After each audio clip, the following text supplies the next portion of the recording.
guys, it's your resident extraterrestrial, and today I'm going to convince you to watch The Umbrella Academy. Now, what the fuck is The Umbrella Academy? Well,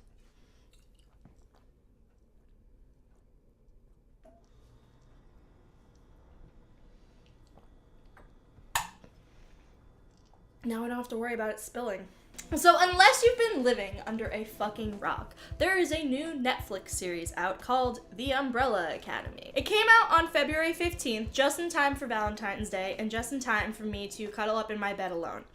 It's my new obsession right now. I've seen it 5 times already, and I'm just gonna tell you why. It's just fucking incredible. So it's based off of a comic book by Gerard Way and illustrated by Gabriel, I believe that's how you pronounce his name. So who is Gerard Way, you might ask? The love of my life, the lead singer of My Chemical fucking Romance. That's who. But yeah, he wrote a comic book back when he was writing Black Parade with his band. And it's so good. He wrote it in 2008, but he was developing it way before that. Like, way before in, like, the beginnings of the MCR days. Like, when he first formed the band, he was drawing the characters for this comic, which I find so cool. Also, fun fact, before he became the frontman of My Chemical Romance, he worked for the Cartoon Network as a comic illustrator, so he's got that experience. So Umbrella Academy, you know, is very near and dear to my heart, mainly because it was the first comic book I ever read, which is kind of huge. So I got both Apocalypse Suite and Dallas, shown here, for Christmas of 2011.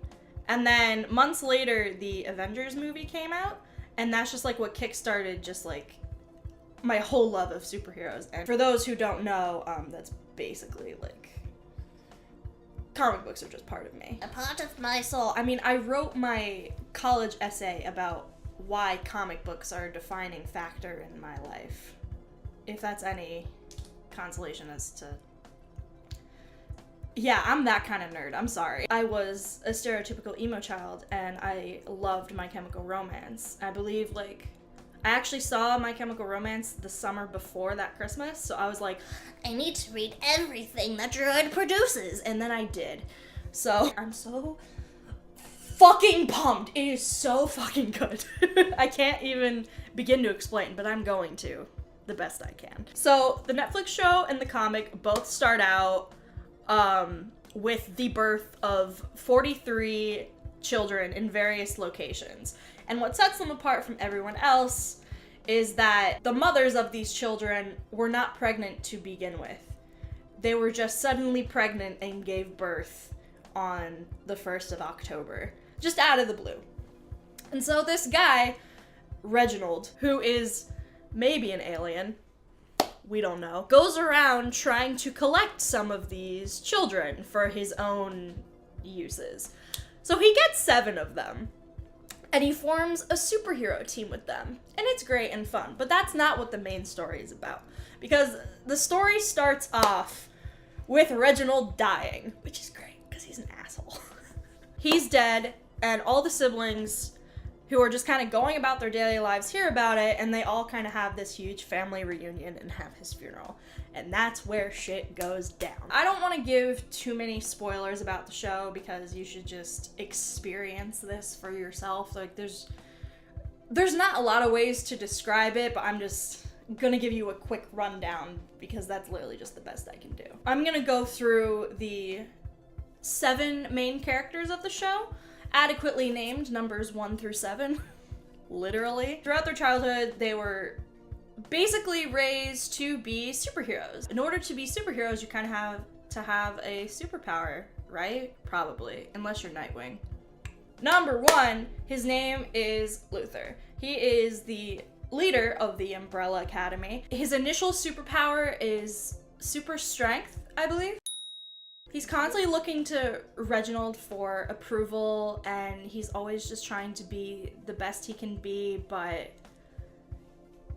that ends up making him super, like, insecure about things. And he's very much a character that's kind of, like, stuck in the past, you know? Like, he's kind of like one of those people that, like, peaked in high school and is, like, you know, trying to get on with life. So that's Luther. Number 2 is Diego. His superpower is throwing knives. There's nipples. Not in the middle of her saying stuff. His superpower is throwing knives, but like not only throwing knives, like swerving knives, like he's just like, you know what I mean?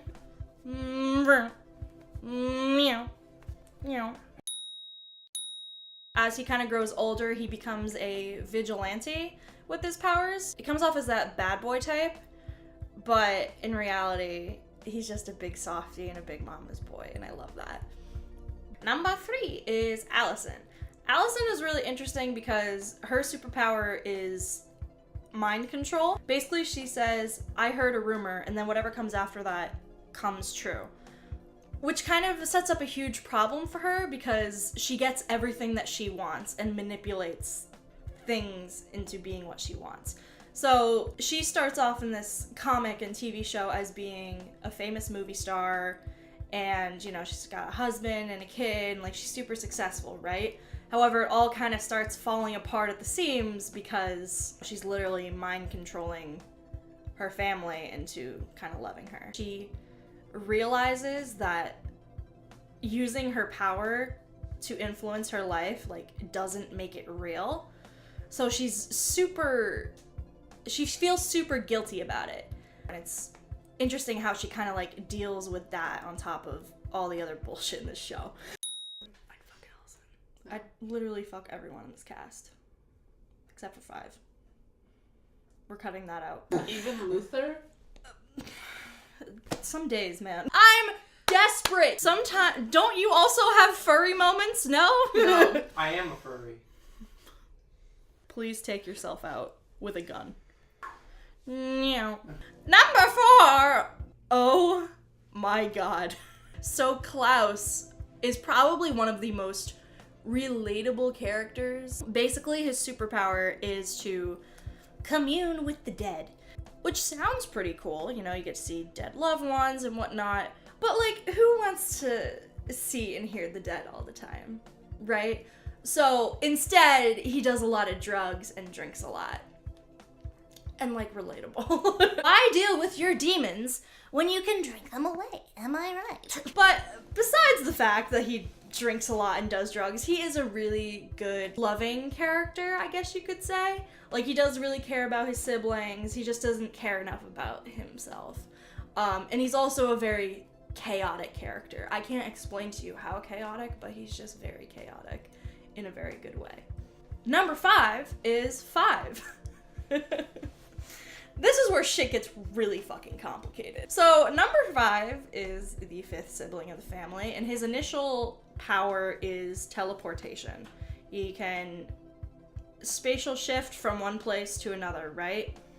However, him being the cocky shit that he is, he believes that he can time travel, and he does do it, except he gets stuck in the future. It becomes this whole thing with him, you know, being stuck in the future, and then not being stuck in the future, and then being in the past, and then, well... Guess you'll have to watch the show to find out. But basic rundown is he's a 58-year-old man in the body of a 13-year-old. I really don't know how to explain that. He's just a cocky, grumpy old man. I don't know, it just gets really complicated with the whole time travel shit. So number 6 is Ben. Ben's dead. Deceased. He's just dead. He's in the past. He's lay past. His superpower was ejecting monsters with tentacles from his stomach. I don't know, I guess that's a kink, right? Hentai.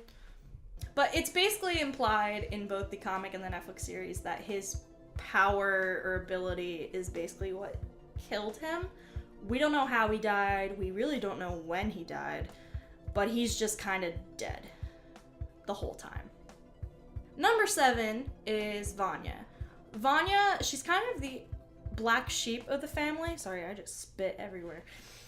She's kind of the black sheep of the family, basically because she doesn't have powers. So she never really went on missions. She never really went through training or anything. Like, she was just kind of there.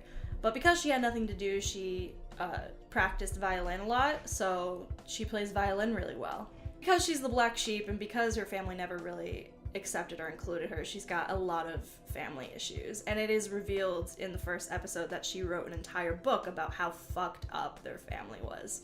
Which is a fucked up thing to do, but also, like, is she wrong? No. Some other sub-characters, you have Pogo, who is a talking chimpanzee butler person. Animal. Thing.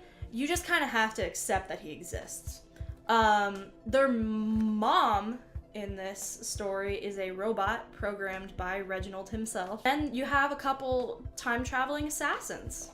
So there's that. Yeah, there's some other, like, minor characters, such as, like, Eeyore Patch and Agnes and others as well, but they're more related to the kind of smaller plot lines of the show relating to each character. On top of the initial conflict of the story, which is Reginald dying and then Five coming from the future past to tell them that the apocalypse is happening in 8 days, they all kind of have their own troubles and subplots that they go on along the way. The actors are just fucking incredible. Their portrayals are spot on. The kid who plays Five, like, I sometimes forget that he's actually a 13-year-old and not a 58-year-old man.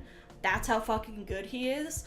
And also, he's an MCR fan, so, like, he's living my fucking dream. The show is super weird. Like, there's some elements to it that are kind of like, okay, like talking chimpanzee butler, for example. But you just kind of have to accept it because it is not the weirdest thing that happens in this show. Like, it just gets weirder.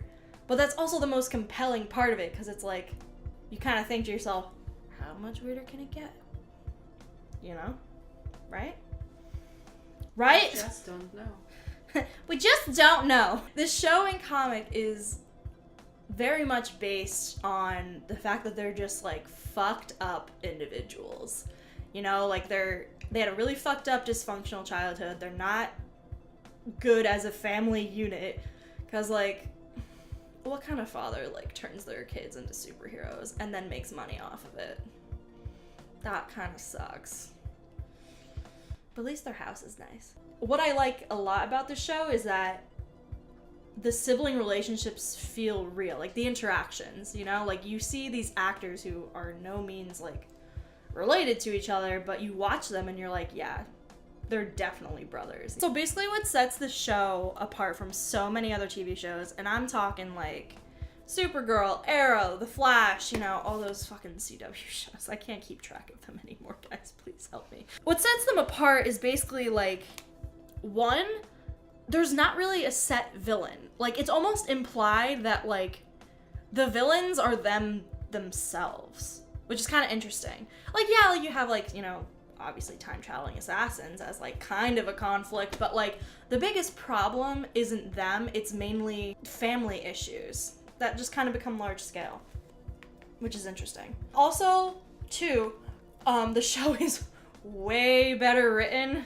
than any other show on the CW. T-sis, sorry. Better writing, better dialogue, better relationships, and also song choice. But yeah, the song choice in the show, like, it's not a song that they just kind of, like, throw in during pre-production. Like, from what I've read from all the articles, they've basically written in the songs into the script. So the songs reflect either the emotions that the characters are feeling, or if it's super chaotic, there's a song that's just, like, completely crazy. Like, I don't know, Don't Stop Me Now by Queen during a fight scene, which is incredible. Or Constantinople. I'm drunk. Constantinople and Constantinople. Constantinople is Constantinople. Now it's Constantinople, not Constantinople. Fuck off! David is raging so hard behind camera right now. Oh my god. My poor fucking microphone. Don't clap in front of it. Stop! But yeah, no, they have really cool song choices, and I can't stop listening to the soundtrack on Spotify, so there's that. But yeah, Gerard Way wrote some songs for it, which, like, my boy's getting back in the fucking game. Yes! That boy's voice is just the voice of angels. A choir of angels serenading me into oblivion. A god of music. Angel of music, please scream at me. Season 1 is primarily based off of the first comic, Apocalypse Suite.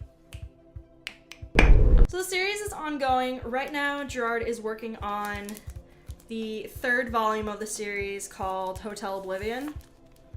I'm still in the process of collecting them all. But that's cool and fun and whatever. I read an interview recently that Gerard said that there was going to be like 8 or 9 books in the Umbrella Academy series, so that's all my life's going to be for the next like 8 years. So anyway, so that's about it. If this didn't convince you, then I don't know what will, and you're just missing out. And I'm sorry. Go watch the show. Go buy all the comics and support Gerard, because 2019 is the year of Gerard. We're gonna make it so, bitch. This is the year of Gerard! Support my grandpa boy! Subscribe to my channel. Follow me on Instagram and Twitter at WideEyeMagpie. I post dumb streams of consciousness, and I need validation, so please validate me on social media. But yeah, goodbye.